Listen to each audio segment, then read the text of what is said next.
अगर आप नजर डालें कि पुराना जो चुनाव है करीब 2010 के बाद तो बाइपोलर द्विपक्षीय चुनाव रहा है, अगर पुराने आप देखते हैं तो अगर करीब 7% से कम वोट आता है तो उम्मीद यही हो सकती है कि 5 से कम ही सीटें आएंगी।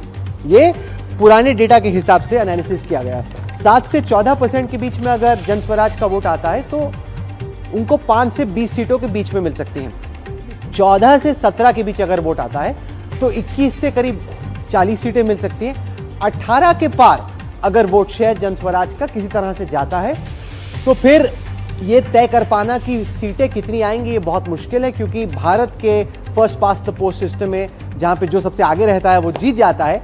18 के पार चीजें काफी मुश्किल हो जाती हैं अनुमान लगा पाना। जयमृग, दर्शकों को थोड़ा समझाएं कि जो बिहार जैसा राज्य है वहां पर पुराने आंकड़ों के हिसाब से किसी नई पार्टी का वोट शेयर चुनाव के बाद क्या रहेगा इसका अनुमान लगाना इतना मुश्किल क्यों है?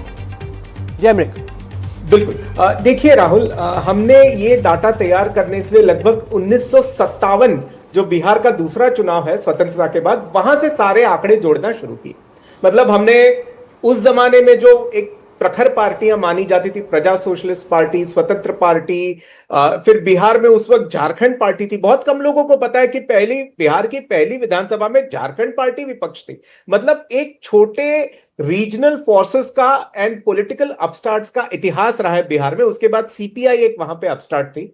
हमने उन सारे के परफॉर्मेंस टैबुलेट किए हैं और जो एक स्टैटिस्टिकल मीडियन होता है उनके परफॉर्मेंस का वो लिया है कि कितने वोट शेयर पर उनको कितनी सीटें मिली थी। तो वो स्टैटिस्टिकल मीडियन लेने के बाद हमारा ये टेबल तैयार हुआ, जिसमें हमने पाया कि अगर 7% तक है, मतलब दीज आर अप्रोक्सीमेट रेंजेस। जैसे समता पार्टी को 1995 में 7% वोट आए और 7 सीटें भी आई। तो these are the actual median ranges for a particular vote share. मतलब आपको एक तरीके का वोट शेयर एक रेंज में आया तो आपकी सीटें कौन से रेंज में होंगी, ये उसका टेबल वहां से इतिहास देख के हमारा तैयार हुआ है। तो 0 to 7% में अप्रोक्सीमेटली 0 to 5 सीट्स, 7 से 14 में 5 से 20, 14 से 17, 21 से 40। देखो ये हर किसी में एक बॉर्डर केस है। जैसे कि 1995 का चुनाव ले तो भारतीय जनता पार्टी को 13 या 14% वोट आया था, लेकिन उसने प्रॉपर 40 या 41 सीटें ली क्योंकि उसका वोट एक जगह कॉन्सेंट्रेटेड था। इसलिए रेंजेस बढ़ते जाते हैं। लेकिन एक चीज बहुत साफ है कि बिहार में अगर किसी प्लेयर को डिसाइसिव, ये हम पूरी बिहार की स्टैटिस्टिकल हिस्ट्री लेते हैं इलेक्शंस की, किसी प्लेयर को डिसाइसिव भूमिका में उतरना है। मतलब जो मान्यवर काशीराम जी हमेशा कहते थे कि पहले चुनाव में हरवाने के लिए, बाद में हारने के लिए, बाद में हरवाने के लिए और बाद में जीतने के लिए। 17 के बाद अगर 3 कॉर्नर या 4 कॉर्नर कॉन्टेस्ट होता है तो कुछ जगह आप हरवाने वाले होते, कुछ जगह आप जीतते भी हो। तो इसलिए वो 17 के या 18 के बाद का अनुमान ओपन हो जाता है। वही एग्जैक्टली हमने उस टेबल में दिखाया। पहले जो आपने डेटा देखा उसमें मैंने आपको बताने की कोशिश की कि कितने वोट शेयर पर पीके की कितनी सीटें आएंगी, लेकिन चूंकि बिहार में लोगों को चुनावों में चुनाव के नतीजों के एनालिसिस में इतना मजा आता है तो इस सिलसिले को एक कदम आगे लेके चलते हैं और देखते हैं। ये केवल सिनारियो है जो कि हम जोड़ रहे हैं। हम देखते हैं कि किस वोट शेयर पर, चलिए पीके तो छोड़िए, बाकियों का क्या होगा, उस पर ज्यादा निर्भर यह करेगा कि पीके के जो वोट आ रहे हैं वो किससे आते हैं। तो 2 सिनारियो हम आपको दिखाएंगे, एक जहां पर पीके ज्यादा नुकसान पहुंचाते हैं गठबंधन को और एक सिनारियो जहां पे पीके ज्यादा नुकसान पहुंचाते हैं एनडीए को। तो एक एक करके देखते हैं और फिर उस पर चर्चा करते हैं। तो जरा गौर से देखिए, मैं आपको पहले समझाने की कोशिश करूंगा, फिर उस पर हम लोग चर्चा करेंगे। अगर जन स्वराज पार्टी का फर्ज कीजिए 8% वोट शेयर आता है और ये बढ़ता है 45-55, यानी कि 45% वोट आता है एनडीए से, 55% वोट आता है अगर गठबंधन से, यानी कि इस सिनारियो में पीके की पार्टी गठबंधन का ज्यादा वोट लेती है। तो ऐसे सिनारियो में क्या होता है, ऐसे में एनडीए 166 सीटों पर पहुंच जाती है, गठबंधन 72 सीटों पर रहती है। 2020 का अगर हम आधार लें तो 173 बनाम 69 है। 173 इस वजह से कि हमने जोड़ दिया है कि लोक जनशक्ति पार्टी को भी जोड़ दिया, हमने जेडीयू और बीजेपी को भी जोड़ दिया। जो अभी का एनालिसिस है, जो अभी के अलायंसेज हैं, उसमें उपेंद्र कुशवाहा की पार्टी को भी ले लिया, जितेंद्र राम मांझी को। तो ये 173-69 ये बेसलाइन का स्टार्टिंग फिगर है। दूसरा, अगर पीके की पार्टी को 12% वोट आता है, जिसमें से पीके की पार्टी को अगर 12% वोट आता है और इसमें से 40% जो वोट है वो आता है एमजीपी से, 40% आता है एनडीए से और 60% आता है एमजीपी से। यानी इस सिनारियो में ज्यादा नुकसान पीके फिर से एमजीपी को लेते हैं, मतलब 10 वोट में से 6 गठबंधन के आते हैं और 4 एनडीए के। ऐसे में एनडीए को फायदा होता है, 174 सीटों पे एनडीए पहुंच जाती है और 55 सीटों पे एमजीपी। याद रखिएगा कि पीके अपने आप को ही फायदा पहुंचाएं ये जरूरी नहीं है, उनके वोटों के चलते दूसरों का जो समीकरण है, दूसरों की जो सीटें हैं उस पर भी असर पड़ सकता है। अगर पीके की 12% वोटें आती हैं और ये आते हैं 30-70, यानी कि 30 जो वोट है उसके आते हैं एनडीए से और 70 वोट आते हैं गठबंधन से, ऐसे में एनडीए 187 पे पहुंच जाती है और गठबंधन 42 पे। यानी एनडीए चाहेगी कि जितना ज्यादा नुकसान हो वो हो गठबंधन के वोट को, कि पीके का जो भी वोट शेयर आए 8 हो या 12, वो ज्यादा से ज्यादा अगर गठबंधन से आता है तो एनडीए की टैली इस तरह से बढ़ती रहती है। दूसरी तरफ, और ये बात सतीश के सिंह कह रहे थे, उम्मीद गठबंधन की यह है कि चूंकि ये खुद अपर कास्ट से आते हैं, युवाओं के बीच में इनका कुछ प्रभाव है, अगर नुकसान ये ज्यादा एनडीए को पहुंचाते हैं तो फिर गठबंधन की सीटों का क्या हो सकता है, इस केस पर एक नजर डालते हैं। ये दूसरा सिनारियो है। यहां पर अगर 8% वोट आते हैं उसमें से अगर 55% एनडीए के वोटर्स हैं और गठबंधन के 45, ऐसे में एनडीए का जो सीट शेयर है वो घटकर 166 हो जाता है, गठबंधन फिर 72 सीटों पे। अगर 12% वोट आते हैं, इसमें 60% जो वोट हैं गठबंधन के, यानी कि 10 अगर वोट पड़ते हैं पीके को, 6 आते हैं एनडीए से और 4 आते हैं गठबंधन से, तो एनडीए घटकर 155 पे आ जाती है।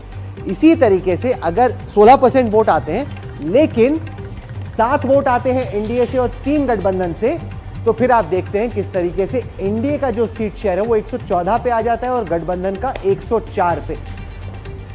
अमिताभ तिवारी, आपको अभी क्या लग रहा है कि सिनारियो 1 ज्यादा संभव है या सिनारियो 2? ज्यादा चोट पहुंचने वाली है गठबंधन को या एनडीए को? क्योंकि जितना ये वोट खींचते हैं उतना ही दूसरी पार्टियों के सीट शेयर पर भी उसका असर पड़ता है। देखिए, कंसेप्चुअली तो जो भी वोट उनको मिलेगा वो कहीं ना कहीं एंटी इनकम्बेंसी का वोट स्प्लिट हो रहा है, स्प्लिट करेंगे। तो अगर आपका बेस 1 है जिसमें महागठबंधन से उनको ज्यादा वोट मिल रहा है, तो उस केस में क्लियरली एनडीए को एडवांटेज होगा, क्योंकि एनडीए को ऑलरेडी एडजस्टेड बेसिस पे, यानी एलजेपी, हम, वीआईपी, आरएलएम, इन सब का वोट जोड़ दें तो 4 से 5% 2020 के बेसिस पे ही लीड है। हालांकि अगर वो एनडीए को नुकसान पहुंचाते हैं तो वहां पर भी आई थिंक आपका थ्रेशोल्ड 12% बता रहा है, मतलब 12% वोट शेयर तक उनको आता है, और उसमें भी वो अगर एनडीए को ही ज्यादा नुकसान पहुंचा रहे हैं आपके डेटा के हिसाब से 70-30, तो भी एनडीए की इसमें बढ़त दिख रही है 134-95। अब इसमें एक बात जो जरूर समझने वाली है कि ज्यादा से ज्यादा नुकसान मुझे लगता है कि वो अदर्स को पहुंचाएंगे, क्योंकि अदर्स की संख्या बिहार में लगभग 20-25% हर चुनाव में रहती है, और प्रशांत किशोर कहीं ना कहीं उन वोटरों के जो अदर्स को वोट करते हैं, स्मॉलर पार्टीज, इंडिपेंडेंट्स को वोट करते हैं, उनके भी सीएम चेहरा बनकर के उभरे हैं। क्योंकि ये लोग छोटी छोटी पार्टियों को वोट करते थे, एंटी एनडीए या एंटी महागठबंधन वोटर्स हैं लार्जली ये, या उनके कैंडिडेट के खिलाफ वोट करते थे, तो उस वोट को वो कंसोलिडेट करेंगे लार्जली, जहां तक मुझे अनुमान है। और आपने दिखाया अभी कि 2010 में उन्होंने, सॉरी, बाईपोल्स में उन्होंने क्या किया। अब बाईपोल्स में महागठबंधन 3 सीटों पे जीती हुई थी और 1 सीट पे एनडीए थी।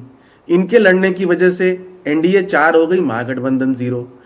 जिन 2 सीटों पे उनको वोट मिले, बेलागंज और इमामगंज, वहां पर प्योरली टैक्टिकल कास्ट वोट की वजह से मिला, क्योंकि एक जगह पे उन्होंने मुस्लिम कैंडिडेट खड़ा किया, महागठबंधन का वोट डैमेज हुआ, और दूसरी जगह उन्होंने पासवान समाज का कैंडिडेट खड़ा किया, जहां पर गठबंधन और एनडीए ने महादलित तो समाज कह रहे हैं कि उनका कोई खुद का वोट नहीं था, वो बेसिकली निर्भर था कि कैंडिडेट की क्या जाती है, कैंडिडेट को अपने नाम पर, अपने वजूद पर जो वोट पड़े। आइए अब हम आपको लिए चलते हैं पवन वर्मा के पास। जाने माने इतिहासकार हैं, लेखक हैं, पहले जनता दल यूनाइटेड में नीतीश कुमार के साथ थे और अब ये हैं प्रशांत किशोर के साथ, उनके खास सिपा सलार। पवन जी, स्वागत है आपका। एक थी ओपनिंग प्रफुल्ल कुमार महंता की, दूसरी थी एनटी रामाराव की। वैसा कुछ रहने वाला है या खेल बिगाड़ने वाली जो श्रेणी है जिसमें विजयकांत थे डीएमडीके के, चिरंजीवी थे कि खेल बिगाड़ सकते हैं कुछ सीटों पर लेकिन खुद का कुछ असर नहीं होगा। आप तो जमीन पर हैं, बिहार से ही आप खुद आते हैं, आपको क्या लग रहा है जमीन से? देखिए राहुल जी, ये जो आपका वाक्य है कि कुछ बिगाड़ेंगे, नहीं कुछ नहीं। देखिए ये कई दफ़े लगा है कि हम इनसे या उनसे कुछ वोट चुरा लेंगे। जो होने वाला है बिहार में वो चोरी नहीं है, वो डकैती है। पहला विश्लेषण जो मैं खारिज करता हूं कि जो 25% फ्लोटिंग वोट है, जिसने कभी भी पहले किसी गठबंधन को, ना एनडीए को ना महागठबंधन को वोट दिया, वही प्रशांत किशोर के साथ है। वो तो हो सकता है, पर यह कहना कि दोनों ही जो महागठबंधन और महान गठबंधन है उसमें से कुछ लोग जनसुराज से या बड़े मात्रा में या एक सब्सटेंशियल मात्रा में नहीं जुड़ेंगे, ये बिल्कुल गलत है। जुड़ेंगे, क्योंकि बदलाव की जो कॉन्स्टिट्यूएंसी है राहुल, वो जाति और धर्म से उठकर, मध्य वर्ग से, अमीर गरीब से हटकर, हिंदू मुसलमान से हटकर की बात बन चुकी सही है। देखिए राजीव अब मोदी आप आते ये हैं, देखिए वो कि कहते हैं अब मैं राजपूत हूं, वोट पड़ रहा है जात पे। आप इसको अलग लेवल पे लेके जा रहे हैं, कह रहे हैं कि लोग देखेंगे अखिलेश जी जाति से उठकर। आप सवाल भी पूछना चाहते हैं पवन वर्मा से, क्योंकि ये बड़ी, ऐसा ना हो कि प्रशांत किशोर बड़ी फिलॉसफी की बातें कर रहे हैं और असल में लोग जब देख रहे हैं वोट पे जा रहे हैं वो अपनी जात समझ के वोट दे रहे हैं। बिल्कुल राहुल, जब आपका इंटरेक्शन हुआ था, जब हमने किया था बिहार पावर प्ले पटना में, तो प्रशांत किशोर से आपने पूछा था, तो वो कह रहे थे कि या तो 10 से कम सीटें आएंगी या 150 से ऊपर सीटें आएंगी। तो जब सोशल मीडिया पर ये बात चली तो लोगों ने पूछा ये कैसे संभव है, या तो आप उधर हैं या इधर हैं, ये तो होता नहीं राजनीति में कि आप इतना बड़ा फिगर दे रहे हैं, 150 से 10 की रेंज दे रहे हैं, इस रेंज में तो होता नहीं है। लेकिन पवन जी, मेरा प्रश्न आपसे ये था कि ये प्रश्न पूछा भी गया था प्रशांत जी से, क्या ये गलती हुई जनसुराज से कि उन्होंने चुनाव नहीं लड़ा? अगर वो चुनाव लड़ते तो ये गंभीर है इस चुनाव को लेकर, कम से कम ये संदेश जाता। मैं समझता हूं कि ये गलती के बजाय सबसे सही निर्णय था, जन सुराज के हित में निर्णय था। क्योंकि देखिए, एक हम ही पार्टी है जिन्होंने 243 सीट पर 243 उम्मीदवार खड़े किए हैं। हाँ, 5-6 कुछ बीजेपी ने मिलकर के एनडीए से, जिसको कहा जाए चुनाव उम्मीदवार चोरी हो गई है, पर हम आज भी लगभग 238 सीट पे लड़ रहे हैं। अब इस हालात में जबकि कोई और पार्टी नहीं लड़ रही, आरजेडी भी 143 पे, बीजेपी 101 पर, जेडीयू 101 पर, अगर प्रशांत किशोर एक चुनाव जीतने के लिए 3-4 दिन उसमें लगा देते तो फिर जो पार्टी के बाकी इतने सारे उम्मीदवारों उनको नुकसान होता। तो ये पार्टी ने ही तय किया रणनीति के तहत कि ये ज्यादा बेहतर है कि वो चुनाव के प्रचार प्रसार में लगे और सारे जो बाकी कैंडिडेट्स हैं उनको मजबूत करें। तो पहली बात तो मैं इसको कहना चाहता हूं कि आसान नहीं है, इतना आसान नहीं है पवन जी। आप मालूम है, आप बहुत लिखते पढ़ते हैं, लेकिन प्रशांत किशोर गुरु के तौर पर, मनीषा प्रियम जो अपने हर क्लाइंट को सबक दे रहे थे कि लड़ो लड़ो, बार बार उन्होंने 2017 में प्रियंका गांधी से कहा उत्तर प्रदेश से लड़ो, किस्मत बदल जाएगी, नहीं लड़े, बहुत नाराज हुए प्रशांत किशोर। जो एक स्ट्रेटेजिस्ट के तौर पे, रणनीतिकार के तौर पे उन्होंने सबको सलाह दी, खुद तो वो किया नहीं। पवन वर्मा कह रहे हैं ये हमारा मास्टर स्ट्रोक था, क्या आपको लगता है कि ये ब्लंडर था? काफी कमी रही प्रशांत किशोर की और मनीषा प्रियम, काफी कमी रही प्रशांत किशोर की। मैंने देखा उनके नैरेटिव में भी, अगर आप देखिए तो काफी लंबे समय तक वो तेजस्वी, जिस जगह का राजा नवी फेल हो, ये सब करते रहे। उसके बाद सोशल मीडिया पे वो आ गए सम्राट चौधरी पर। जब सम्राट चौधरी पे उन्होंने अटैक किया तो कई सारे लोग मुझे बताने लगे कि ये एक पे कर रहे हैं, देखिए यहाँ तो अनेक हैं। तो कहीं ना कहीं वो उनकी एक अपनी स्ट्रैटेजी थी कि किसको सोशल मीडिया पर अटैक करेंगे। कोचिंग के छात्रों को भर्ती के मुद्दे पर वो गए, वहां भी खुलासा हुआ कि वो एक अलग तरीके से वहां बैठे हुए थे। जमीन पे जब मैंने देखा तो कई जगह जो एक थर्ड कैंडिडेट या एक फैक्शनलिज्म की जो पॉलिटिक्स थी, उसमें अगड़ी जातियों के लोगों को लेकर के जो खुद अपनी पॉलिटिक्स खुद फाइनेंस कर सकते थे, उनमें से लोगों को उठा उठा करके और एक तरह से अपना मोमेंटम न्यूज में उन्होंने बनाया। अपनी कॉन्स्टिट्यूंसी में मैं बता देती हूँ, रूडी जी के कॉन्स्टिट्यूंसी में एक छोक्कर बाबा थे, एक चांदनी थी, इस तरह के लोग थे, एक डॉक्टर साहब के बेटे हैं, कृष्णकांत सिंह जी के बेटे हैं, तो ये लोग खुद अपने आप फाइनेंस कर सकते थे। इनमें कईयों को आरजेडी का टिकट मिल गया, कईयों को कांग्रेस का टिकट मिल गया। उसके बाद सुना गया कि किसी एक ब्लॉक में कहीं कुछ वोट वो डैमेज कर रहे हैं, तो मेरे हिसाब से वो कंसिस्टेंटली डैमेज नहीं कर पाएंगे।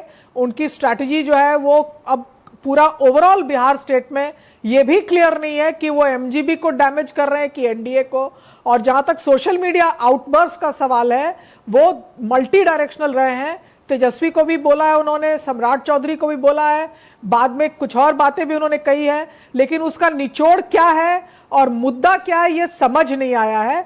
तो एक तरह से आपको लगा कि जो प्रशांत किशोर का कैंपेन था स्कूल वो जाने वक्त वाले से या पहले कॉलेज पीक कर गया, क्लाइमैक्स कर गया कि आखिरी दौर में तो वो अपने कैंडिडेट्स के बीच में जिनको सीटें मिली उन्हीं का जो पेज था उसको सुलझाने में लगे। वक्त से पहले एक तरीके से कैंपेन पीक कर गया। आपके पास सवाल है पवन वर्मा बिल्कुल के लिए? बिल्कुल राहुल, आपकी बात से बहुत सहमत हूं मैं कि वो पहले पीक कर गया। लेकिन मैं एक चीज़ समझना चाहता हूं पवन वर्मा जी से कि युद्ध जो है अक्सर सेनापति जीतते हैं, सेनापति हारते हैं, ये कहा जाता है।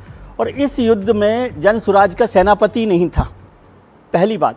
दूसरी बात, रणनीति के तौर पे पवन जी, क्या वैसे तो बहुत अच्छी बात है कि दोनों लोग, प्रशांत जी और पवन जी, दोनों नीतीश कुमार के साथ रहे हैं, तो उनके स्ट्रेंथ और वीकनेस समझते होंगे, तो वो लड़ाई अटैक कर रहे थे। यही तेजस्वी से जब जब बार बार बात हुई, उन्होंने नीतीश की सेहत को अटैक नहीं किया जी, लेकिन बार बार प्रशांत किशोर ही कर रहे थे। और ये भी एक मैसेज आया पवन वर्मा जी, इसमें जी आप पूछिए अपना सवाल। एक छोटा सा सवाल समझना चाहता हूं मैं कि पवन जी, यदि 243 सीटों पर बोलना राहुल जी के साथ कि हमने सब जगह लड़ा, उसके बजाय 43 सीटों पर लड़ते और पूरी एनर्जी जन स्वराज पार्टी जो नई पार्टी है वो कम जगहों पर लगा के ज़्यादा सीटों पर, जैसे आपने उपचुनाव में किया, 4 सीटों पर आपने बेहतर मतलब सीट, उनमें भी 2 ही पे प्रभाव, 2 पर हाँ, लेकिन यदि 40 सीटें लड़ते तो शायद वो कंसंट्रेशन ज़्यादा एनर्जी के साथ सीटों पर लड़ते, ज़्यादा जान लगा। राहुल जी के लिए बड़ी पार्टी हो गई ये कहने के लिए पवन जी के पास। जी मैं उसका जवाब देता हूँ। देखिए, शुरुआत से हमने तय किया था कि एक तीसरे विकल्प के रूप में आएंगे, एक अल्प सीटों पर लड़ने वाली पार्टी के रूप में नहीं तो हम किसी से गठबंधन कर लेते। ये है, मैं मानता हूँ कि ये इसमें एम्बिशन है, इसमें एक लार्जर विजन है, पर अब हुआ क्या है, आप लोग तो सब ज्ञानी हैं, मैं पूछता हूँ, जो ये अप्रत्याशित वोट परसेंटेज हुआ है 10% का, जो अब तक बिहार में कभी नहीं हुआ, 2000 के बाद तो कभी नहीं हुआ, उसका कारण क्या है? मेरे समझ से उसका कारण है कि युवा बहुत बड़ी मात्रा में, जो प्रवासी बिहारी हैं बहुत बड़ी मात्रा में, और जो लोग उनसे प्रभावित हुए हैं बहुत बड़ी मात्रा में, वो सिर्फ युवा नहीं है, वो सब जुड़े हैं, और युवा में महिलाएं भी हैं, वो सब जुड़ी हैं जन स्वराज के साथ। अब आप इस समय ये कह सकते हैं कि आप 40 सीट पे कॉन्सेंट्रेट करते हैं या 150 पे। हमने तो शुरू से कहा था कि हम तीसरे विकल्प के रूप में उभरेंगे, और जो ये वोटिंग अभी हुई है, मैं आपसे पूछना चाहता हूं कि 10% अप्रत्याशित वोट परसेंटेज का बढ़ना, आप किस कारणों से उसका कोई जवाब दे सकते हैं? ठीक है, सतीश सिंह भी आपसे सवाल पूछेंगे। Satish ji, anti incumbency pro विकल्प वोट नहीं है तो मेरा पवन जी आपसे सिर्फ एक सवाल है और स्पष्ट जवाब दीजिए। डिप्लोमेट रहे आप, डिप्लोमेसी नहीं चलेगी यहाँ पे। आप ये बताइए कि चुनाव में चाहे आपको 10 सीट आवे, चाहे 150 सीट, 150 तो नहीं आएगा, 10 आ सकता है, आप क्या करने वाले हैं? जो नए सरकार का फॉर्मेशन होगा उसमें आपकी क्या भूमिका रहेगी? कहीं जुटेंगे या अपना एक नैरेटिव 243 वाला बनाने के लिए क्या करने वाले हैं? ये बता दीजिए, ये बताइए, बता के जाइए। मैं आपको आज बता के जाऊंगा, और मैं ये कह सकता हूं कि प्रशांत किशोर ने तो शायद राहुल कंवल को लिख के भी दिया था। राहुल जी, आपको याद होगा आपके कॉन्क्लेव पर, न तो हमने कोई प्री पोल अलायंस करा है, न हम पोस्ट पोल अलायंस करेंगे। हम अपने बलबूते पर जितनी सीटें पाएंगी, और हमारी उम्मीद ये है कि अब अर्श पे रहेंगे, फर्श पे नहीं। और जिस तरह से वोट पड़े हैं पहले दौर की इलेक्शन में, उससे हमारी हौसला और हमारी बुलंदी बढ़ी है, कम नहीं हुई है।